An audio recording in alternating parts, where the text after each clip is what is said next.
महिला की शादी को पूरे 15 साल बीत चुके थे, लेकिन आज तक उसे कोई बच्चा पैदा नहीं हुआ था। वो बेचारी इस सदमे से बाहर निकल ही नहीं पा रही थी। एक तरफ उसके घर वाले उसको ताना माना करते थे और दोस्तों वहीं दूसरी तरफ जब वो महिला अपने घर से बाहर निकलती थी तो दोस्तों गांव के कुछ लोग उसका विरोध किया करते थे। दोस्तों गांव के लोग उसे ताना मारते हुए कहते थे कि अरे इसे घर पर क्यों रखी हो, इससे तो अच्छा एक भैंस पाल लो, कम से कम वो भैंस रहेगी तो दूध तो देगी, अगर दूध नहीं मिलेगा तो कम से कम गोबर तो मिलेगा, कुछ तो कमाई हो ही जाएगी। तो दोस्तों कोई कहता था कि ऐसी औरत को मंदिर में नहीं जाने देना चाहिए, ये औरत मनहूस है। तो दोस्तों वहीं पर रिश्तेदार के लोग भी ताना मारते हुए कहते थे कि कहीं इसी के अंदर तो कोई गड़बड़ी नहीं है। और दोस्तों उस महिला की सास भी अक्सर कहा करती थी कि मेरे नसीब में पोते का मुंह देखना शायद है ही नहीं है, लिखा ही नहीं है।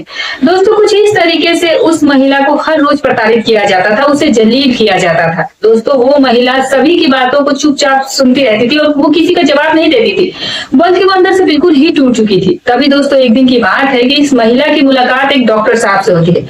और दोस्तों जब डॉक्टर साहब इस महिला को अपने कमरे के अंदर बने हुए केबिन के अंदर लेकर के जाते हैं और जब उसका दोनों पैर फैलाकर जब उसकी योनि में अपना मशीन डालकर और झांक कर देखने की कोशिश करते हैं तो डॉक्टर साहब के पैरों तले से जमीन खिसक जाती है। क्योंकि दोस्तों ये मामला कुछ ऐसा था ही, जब आप लोग पूरी इस घटना को सुनेंगे तो आप लोगों के भी होश उड़ जाएंगे। दोस्तों एक चीज मैं आप लोगों से कहना चाहूंगी कि अगर आप लोगों की जान पहचान में अगर ऐसी कोई माँ है जिसका बच्चा पैदा नहीं हो रहा है या जो ऐसे माता पिता हैं जिनको संतान सुख नहीं मिला है, तो ये वीडियो सिर्फ उनके लिए हो जिन माँ के बच्चे पैदा नहीं हो रहे। ये वीडियो आप लोग पूरा देखिए, आप लोगों को इस वीडियो में कैसी अच्छी जानकारी मिल सकती है। अगर आप लोगों के बच्चे पैदा नहीं हो रहे तो शायद अगर आप लोग वहां जाएंगे तो हो सकता है कि आपके संतान सुख मिले। लेकिन दोस्तों वीडियो को स्टार्ट करने से पहले मैं चाहूंगी कि अगर आपने हमारे चैनल पर पहली बार विजिट किया है तो चैनल को सब्सक्राइब कर दीजिएगा, वीडियो को लाइक कर दीजिएगा और मैं आपके लिए ऐसी ही इंटरेस्टिंग कहानी और सच्ची कहानियां रोज रोज सुनाती रहूं। और दोस्तों आप हमारी वीडियोस कहां से देख रहे हैं तो कमेंट बॉक्स में अपना नाम जरूर बताइएगा। दोस्तों ये सच्ची घटना है बिहार के पटना जिले की और दोस्तों उस महिला का नाम सरिता देवी है, उनकी उम्र 36 साल है। दोस्तों सरिता मूल रूप से नवादा जिले की रहने वाली है। सरिता देवी की शादी जिस व्यक्ति से हुई थी उस व्यक्ति का नाम राजेश कुमार होता है। दोस्तों राजेश पटना में ही रहकर एक प्राइवेट कंपनी में नौकरी करता था। दोनों की शादी बड़ी ही धूमधाम से हुई थी। राजेश बिना दहेज के सरिता मैडम से शादी करता है। दोस्तों शादी के बाद सब कुछ शुरू में ठीक चल रहा था। राजेश अपनी पत्नी को बहुत प्यार सम्मान दिया करता था, यहाँ तक कि राजेश के माता पिता भी सरिता को बहुत ज्यादा प्यार किया करते थे।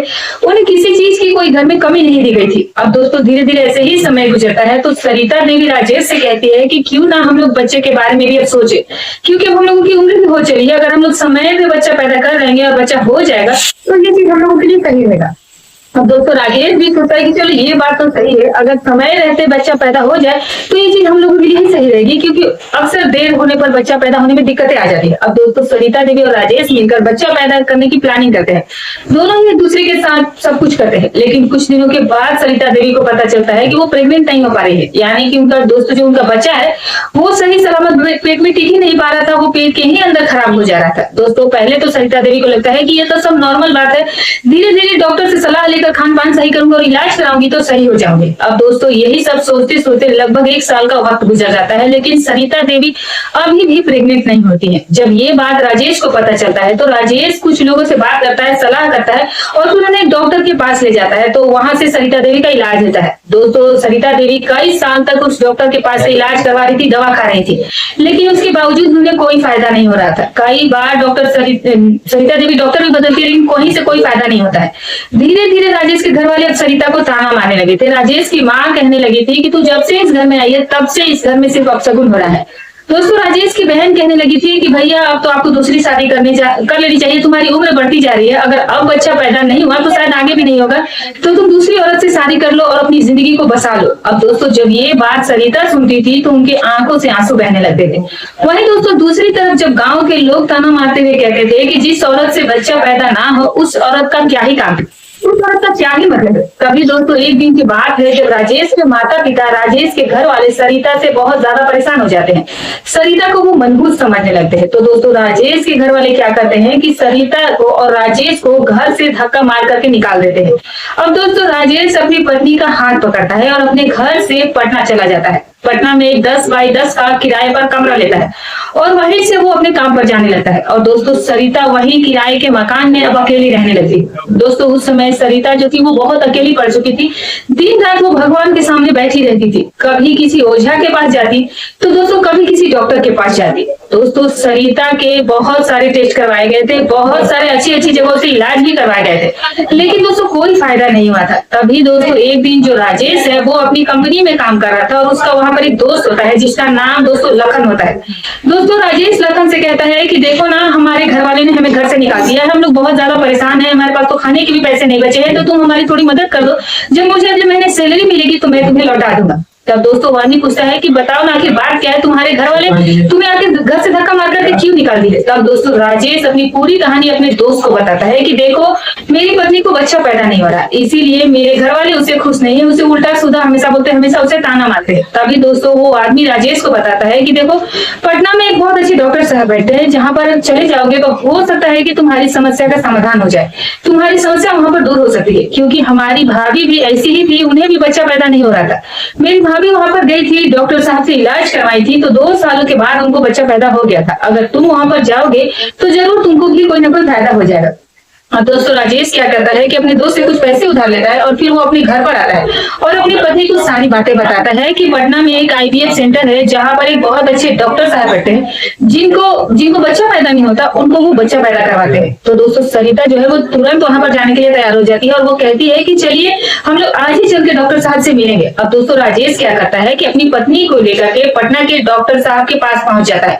वहां पर डॉक्टर साहब इसका अल्ट्रासाउंड करवाते हैं, बहुत सारी दवाइयां भी लिखते हैं और बहुत सारे चेकअप भी करवाए जाते हैं, लेकिन दोस्तों सरिता हिम्मत नहीं आती है। और दोस्तों वहां पर सरिता देवी लगभग 6 महीने तक अपना इलाज करवाती है। और दोस्तों मैं आपको बता दूं कि 6 महीने के बाद जब फिर से वो डॉक्टर साहब से मिलने के लिए जाती है तो दोस्तों डॉक्टर साहब सरिता को अपने केबिन के अंदर बुलाते हैं। दोस्तों उस समय उनके केबिन के अंदर और कोई मौजूद नहीं था, सिर्फ सरिता देवी थी और वो डॉक्टर साहब थे। ये दोनों लोग केबिन में अकेले बैठे हुए थे।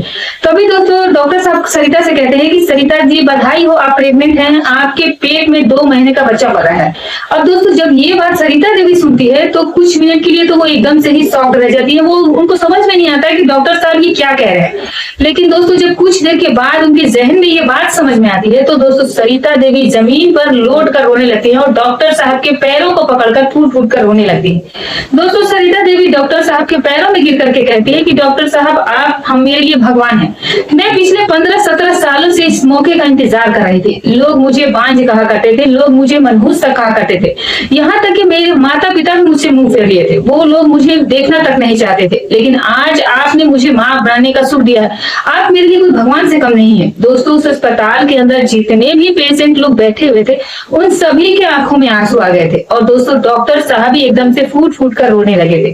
तभी दोस्तों राजेश भी डॉक्टर के साहब के पास जाता है, उनके सामने हाथ जोड़ लेता है और दोस्तों वो उनके सामने रोने लगता है। दोस्तों राजेश डॉक्टर साहब से कहता है कि डॉक्टर साहब आज आपने हमारे लिए वो किया है जो शायद इस दुनिया में कोई भी हमारे लिए नहीं कर सकता था। दोस्तों वो कहता है कि डॉक्टर साहब आपको पता नहीं है कि सिर्फ इसी वजह से हमारे घर वाले हमसे बात तक नहीं करते, यहाँ तक कि हमारे घर वाले हमें घर से धक्के मारकर बाहर निकाल चुके हैं। दोस्तों ये बात कहते हुए राजेश भी डॉक्टर साहब के पैरों में गिर जाता है और फूट फूट कर रोने लगता है। दोस्तों एक तरीके से कहा जाए दोनों पति पत्नी के लिए डॉक्टर साहब किसी भगवान से कम नहीं थे, उन्होंने कुछ चमत्कार से कम नहीं कुछ किया था। आखिर दोस्तों जब कुछ महीने का वक्त गुजरता है तो दोस्तों कुछ महीने के बाद सरिता देवी 2 स्वस्थ जुड़वा बच्चों को जन्म देती है। दोस्तों वो बच्चे काफी ज्यादा स्वस्थ और काफी ज्यादा खूबसूरत भी थे। जब सरिता देवी को पता चलता है कि एक बार में उन्हें 2 जुड़वा बच्चे पैदा हुए हैं, जब उनको होश आता है और जब वो ये बात सुनती है तो उनकी खुशी का कोई ठिकाना नहीं रहता है, उनकी आंखों से खुशी के आंसू छलकने लगते हैं। लेकिन दोस्तों जब ये बात राजेश के घर वालों को पता चलता है कि सरिता देवी को 2 जुड़वा बच्चे पैदा हुए हैं तो दोस्तों उसके घर वाले भी बहुत ज्यादा खुश हो जाते हैं। दोस्तों जो लोग सरिता देवी को उल्टा सीधा बोलते थे, जो लोग सरिता देवी को बांझ कहते थे कि इसे कभी बच्चा होगा ही नहीं, आज वही लोग सरिता देवी के पास बधाई देने के लिए आए हुए थे और सरिता को अपने साथ घर लेकर जाना चाहते थे। दोस्तों मैं आपको बता दूं कि पटना में एक मशहूर IVF सेंटर है, शायद आप लोग IVF सेंटर के बारे में नहीं जानते हैं कि आईवीएफ क्या होता है, तो थोड़ा बहुत मैं आपको बता देती हूँ कि दोस्तों आईवीएफ सेंटर एक ऐसी जगह होती है जहां पर मेल का स्पर्म निकाला जाता है और कुछ प्रक्रिया होती है और उस स्पर्म को फीमेल के बॉडी के अंदर डाला जाता है और उसके पेट में बच्चा पलता है और वही बच्चा पैदा होता है। कुछ दवाइयां भी होती है, कुछ नई टेक्नोलॉजी का भी इसमें इस्तेमाल किया जाता है और कुछ इलाज भी किया जाता है, जिस वजह से महिला जो है वो प्रेग्नेंट हो जाती है। जिनके बच्चे पैदा नहीं होते हैं उनके भी बच्चे पैदा हो जाते हैं।